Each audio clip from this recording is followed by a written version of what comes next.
उन कार्यकर्ताओं को जोश बढ़ाना, हिम्मत बढ़ानी है। हार जीत लोकतंत्र में होती रहती है।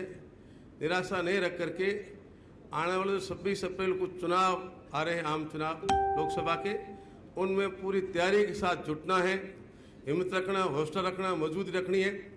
हम अभी 3 दिन दक्षिण भारत में माननीय गहलोत साहब हम सभी साथ थे और बेंगलुरु, हैदराबाद, चेन्नई मीटिंग ली। बहुत बढ़िया प्रवासियों में जोश है, हिम्मत है, सभी लोग वोट डालने के लिए आएंगे। मेरा आपको इस मौके पर इतना ही निवेदन है, या तो केवल मात्र आपसे भाषण होगा, आपसे गहलोत साहब रूबरू होने के लिए जिनसे भी बात करनी है, आप लोगों को बात कुछ कहनी है, कोई किस तरह से अपन चुनाव लड़ेंगे, क्या कोई तैयारी करनी है, आपको बात करनी है, तो होटल में जाकर के आपसे अलग से मिलना है, अपने मन की बात कह सकते हैं। आज की मीटिंग केवल मात्र आपको सुनने के लिए, हमारे बोलने के लिए नहीं रखी, आपसे ज़्यादा बातें सुने इसलिए रखी है। मैं उन्हें आपसे निवेदन करना चाहूँगा, पूरी जोश और हिम्मत के साथ यहाँ जाने के बाद में चुनाव की तैयारी में आपको लगना है। करीब जब भी फार्म भरने का नॉमिनेशन की तारीख तय हो, ज़्यादा जालोर मुख्यालय पर सिरोही से, सांचौर से, भीनमाल, रानीवाड़ा से आपको पधारना है। एक आभास होना चाहिए लोगों को कि कांग्रेस पार्टी वाकई में हिम्मत और जोश है और ये निश्चित रूप से जीत हमारी पक्की है। पहले वाली स्थिति नहीं रही है। आज आप महसूस कर रहे हो कि मदन जी भी कह रहे थे कि बाड़मेर में जब हमारा उम्मीदवार जो डिक्लेयर किया तो लोगों में इतना जोश था कि एयरपोर्ट से लेकर बाड़मेर तक लोग मतलब स्वागत के लिए उमड़ रहे थे। ये स्थिति जोधपुर में है, यही स्थिति चुरू, झुंझुनू, शेखावटी में, यही टोंक में, सभी जगह स्थिति बनी हुई है। 12-13 सीट अपनी पक्की मान रहे हैं। मेरा आपसे निवेदन है कि जो 400 की बातें करें, 25 में 25 की बातें कर रहे हैं, तो 400 की बातें जब आप कर रहे हो तो जीत जाओ, तो क्या तकलीफ है, प्रचार करने की क्या जरूरत है।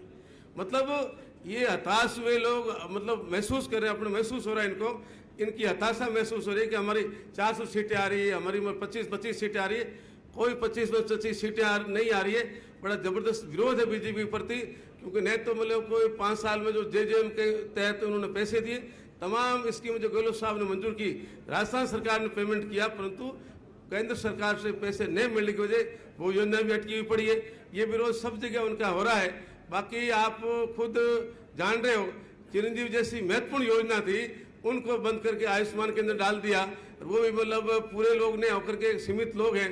और जल आयुष चिरंजीवी योजना में तो बीमा भी राजस्थान सरकार ने दिया। उसके अलावा किसानों की बिजली का बेरों का कुआं का बिल माफ़ किया, बिजली का बिल माफ़ किया, ओपीएस लागू की। ये इंतजार कर रहे हैं कि हम 25 में 25 जीत जाएंगे तो आप ये मानना कि तमाम योजनाएं बंद होगी। नहीं तो बिजली कृषि कनेक्शन का मामला चलेगा आपके, वो भी बंद करेंगे, ड्रॉप करेंगे।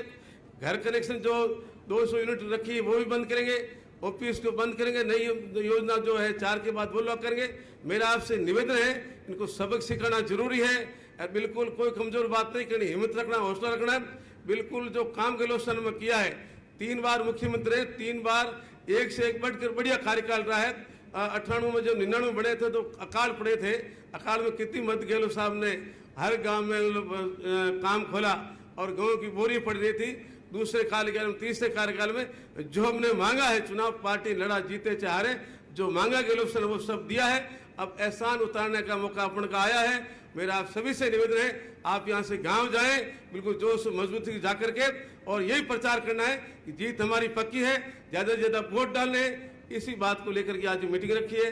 आपको जिनको मिलना हो मिल करके जाएं। फिर ये गिला शिकवा नहीं कि मेरे बात कहनी थी नहीं कह पाया, भले कितने बजाए, 2 बजाए, 3 बजाए, आपकी बात सुन करके जिनके कोई बात कहनी बात कह करके फिर प्रस्थान करेंगे, ताकि आपको दूसरी बातें छोड़ करके बिल्कुल मजबूत आगे बढ़ना है। और जो मीटिंगें रखी 28, 29, 30 को जालोर सिरोही जिले में, उसको कामयाब करना है। धन्यवाद। जय। धन्यवाद पूर्व मंत्री सुखराम जी बिश्नोई साहब का, जिन्होंने काफ़ी अच्छी बातें हमसे साझा करी। अब मैं आमंत्रित करूंगा पूर्व विधायक मदन जी प्रजापत पधारें और संवाद कार्यक्रम को संबोधित कराएं।